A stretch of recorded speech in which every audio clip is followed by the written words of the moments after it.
After fox hunting and the ivory trade hurt the Tories at the election, a misleading but hugely viral story about animal sentience has shown the power animal welfare issues on social media have to catch the government off guard. Posted on November 25, 2017, 14:09 GMT, the journalist ultimately responsible for the most viral news story in UK politics this year isn't a reporter at Westminster. He's a recent graduate called Daniel Wild in his 20s who works with his dad for Farming Ick, a small agricultural news website with 3 employees where a typical headline is campaign launched to encourage vulnerable groups to enjoy runny eggs. 2 weeks ago he published a short story on the site under the headline MPs vote to reject inclusion of animal sentience in withdrawal bill, based on a press release from the RSPCA. The report didn't go into too much detail, but it did discuss how Conservative MPs had voted down an amendment to Brexit legislation which would have incorporated a clause of EU law into the UK statute book. Wild, who has been working to boost Farming Ick's social media reach, noticed it doing well for his relatively small site. What happened next was more of a surprise. First, a small left-wing viral site called The London Economic picked up the story and gave it a distinctly political twist. Then, days later, the independent news website ran a series of articles with misleading headlines linking the issue directly to Brexit and claiming Tory MPs had actively voted that animals could not feel pain or emotion. In a week where all attention would traditionally be on the budget, officials at the top of Downing Street tried to contain the fallout from the story, while the Conservative Party press office attempted to stop it spreading further, culminating in the Environment Secretary Michael Gove releasing a video clarifying that the government wanted to make sure Brexit delivers not just for the British people, but for animals too. They were responding to the most viral UK political news article of 2017, a year that saw an unexpected general election, an enormous surge in social media support for Jeremy Corbyn, and a national debate over Brexit, one which misrepresented the government's stance on whether animals feel pain, and based on a wild interpretation of a relatively obscure House of Commons vote. I think the story has got out of hand, Wild, whose original piece accurately reported the vote, told BuzzFeed News. He said he was delighted to see his story get traction, but was somewhat baffled by how it was rewritten with a political slant. I didn't expect The Independent to run with this story that we did and turn it into an anti-Brexit story. But he added they often do this, they're quite known for it.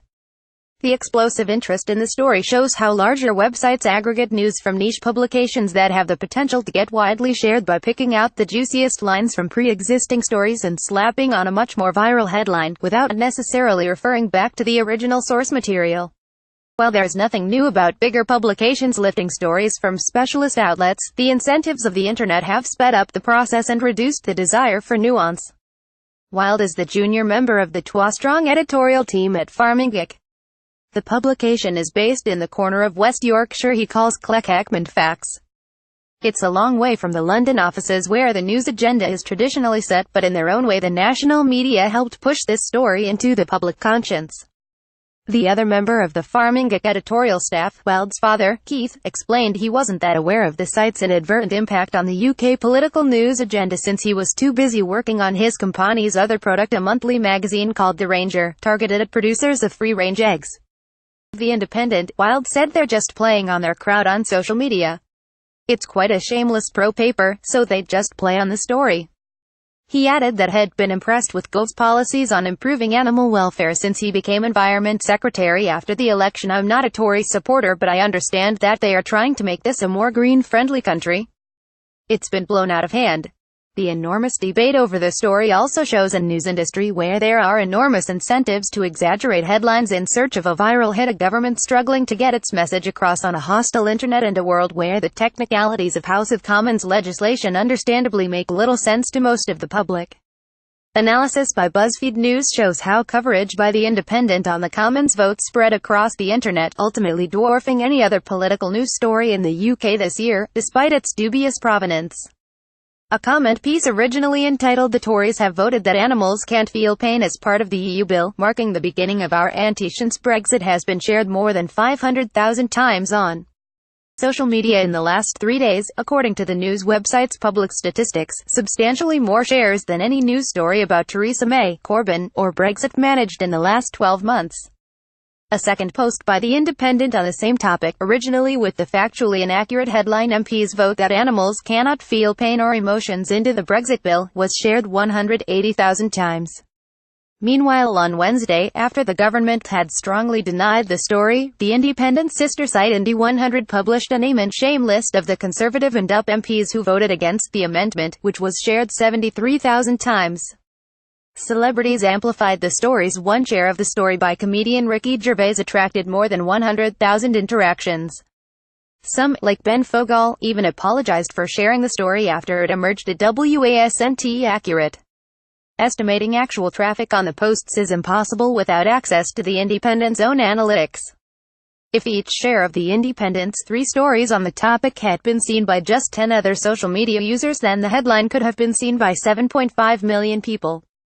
Combined with other posts by Metro, The Evening Standard, and the London Economic, which spotted it before the Independent, the inaccurate take is likely to have reached even further. Perhaps more than anything, it shows how, when it comes to the British electorate, you can get away with an awful lot, but mess with animal welfare policy at your peril. I'm not surprised because a similar thing happened before in the election with fox hunting, said Charlie Beckett, professor of journalism at the London School of Economics, who suggested people were far more keen to share stories about mistreatment of animals than they were when the stories were about humans. Kittens and cruelty has a dopamine effect, he said. Any kind of clear-cut social justice issue has phenomenal purchase in social networks because people want to demonstrate their values. What can you be more angry about than sentient animals? You get a huge amount of traffic. One Conservative MP, left baffled by the vicious response to what they considered to be a completely misreported story based on the thinnest of material, Rui noted to BuzzFeed News that this is how Labour must feel when the Daily Mail is attacking them. Craig Oliver, David Cameron's former director of communications, suggested that Gove's complaints about the stories spread on social media were a case of what goes around comes around, given the Environment Secretary's role spreading the Brexit campaign's claim that Turkey would be joining the EU on Friday, after a furious reaction from Tory MPs to the way in which the vote had been portrayed. The Independent published a piece by the news website's fact-checking division, which contradicted many of the claims made in the original article. Campaigners, and some news coverage, initially said that the government had voted against recognizing sentience, said its explainer. The Independent was among publishers that reported the story in that way. But it became clear that this claim was not right, even though it had been interpreted by some campaigners in that way. The Independent updated its coverage to ensure it was accurate. This article currently has just 500 shares. Brexit is largely to blame for the confusion. The EU Withdrawal Bill, which will transplant much of EU law onto the UK statute book, has been making its tedious progress through the House of Commons in recent days. 2 Wednesdays ago, Caroline Lucas, the Green Party's only MP, tabled an amendment to the legislation calling for an explicit commitment to maintain a clause of EU law that recognized that animals are sentient beings, and not simply agricultural goods like bags of potatoes that could be maltreated with impunity.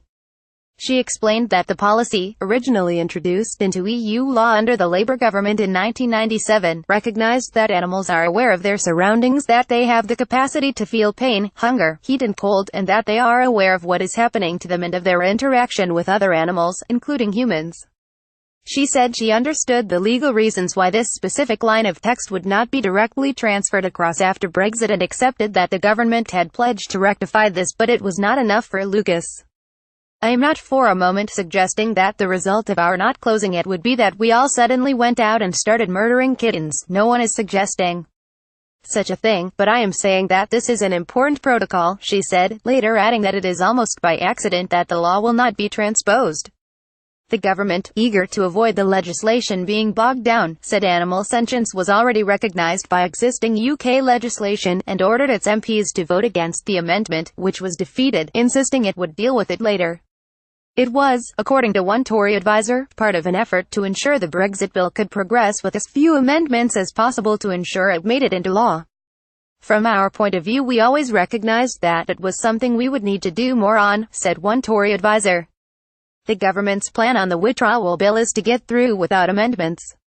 But within hours of the Independent publishing its take on the news, Tory MPs reported their inboxes filling up with complaints from members of the public about the apparent anti-animal policy. When some of the MPs looked up the story, they were baffled by the headline put on the Independent's social media accounts, where most potential readers would see it, which implied that hundreds of Conservative MPs had taken the decision to actively declare that animals cannot feel anything.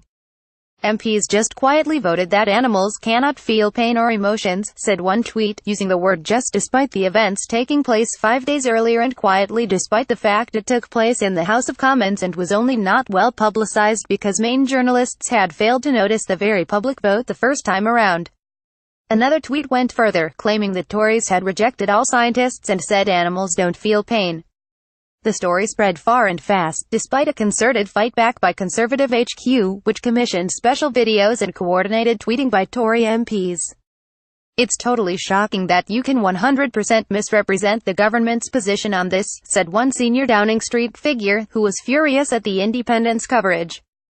Gove issued a written ministerial statement to deny the story and wrote to reassure Tory MPs. May denied the story at Prime Minister's questions. But, with the Conservative Party still lacking a dedicated digital campaign chief, none of this gained anything like the same traction as the original story. Meanwhile, headlines on the Independent's pieces were toned down long after they had already gone viral. The original news story falsely claimed an anti-animal clause had been voted into the Brexit bill. On Thursday, after days of criticism, it was revised to be about MPs who refuse to recognize that animals feel pain. For some Tory MPs this didn't come soon enough. Maria Caulfield, MP for Lewis, shared an example of the feedback she had received from the public after they read the stories. Since the vote, and subsequent media spin on it, I have received hundreds of emails and social media messages, Caulfield told BuzzFeed News. Many were simply asking the question, but others felt the need to become personal and in some cases malicious. I think that this is a very bad example of how the media can portray an issue, which many people care about, in such a disingenuous way that people become very angry and sadly take things too far. It is all well and good that media outlets apologize for these things, but how many people will have seen the original headlines who will never see the correction and continue to believe fake news? In the age of 24-hour news, I can see that the race to be the first to put out a story could lead to lack of source checking or thought as to consequences. A spokesperson for The Independent apologized for the headline, blaming human error, while The Independent accepts that a headline originally used with our report on animal sentience did not correctly reflect the article itself. To suggest that it amounted to a deliberate attempt to mislead or deceive is manifestly wrong. The mistake was due to a human error, which we regret. The headline was updated on Thursday when the matter was brought to our attention, with a note acknowledging the change at the foot of the piece. However, they also criticized those who attempt to shut down reporting of the issue rather than deal with the issues raised. It is not in question that MPs voted down an amendment to the EU Withdrawal Bill which would have specifically recognized animal sentience. Our article on this decision was accurate and rightly reflected significant concern among campaigners and the public. Sadly, it can be preferable for politicians and their advisors to attack media companies and attempt to shut down debate, often amplifying their message through other media outlets, rather than engage with the legitimate questions raised. The story would never have gone viral if it didn't have a ring of truth to it, and it shows the dire public perception of the Conservative Party on much of the internet, especially around animal welfare issues. Several Conservative MPs have told BuzzFeed News that they believe two highly viral issues involving animals, a pledge to hold a free vote on hunting and the failure to include a policy on banning the ivory trade, cost the party its majority at the general election. They said the issues were raised, unprompted, by voters while they were out campaigning.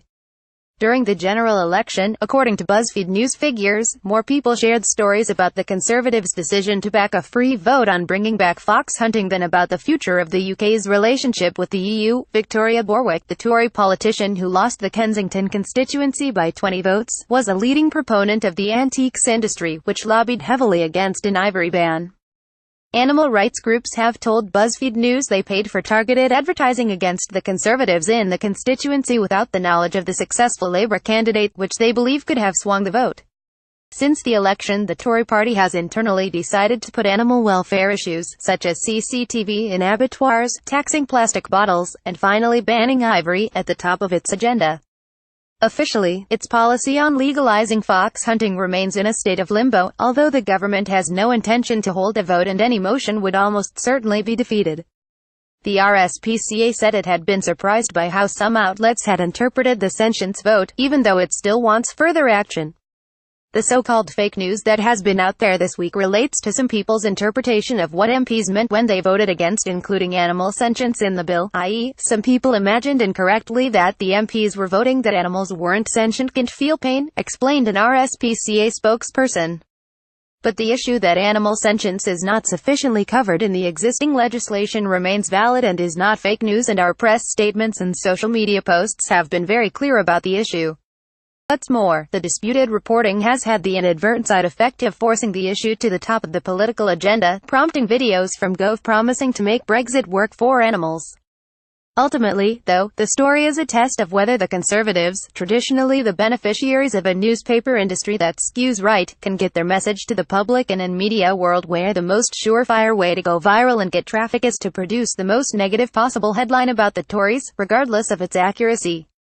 In short, if you are a member of the British public who relies solely on social media channels for your news, then in the past week you're substantially more likely to have seen a news story about the Tories allegedly declaring animals don't feel pain than any individual news story about the budget, a fact noted by Sky News political presenter Sophie Ridge.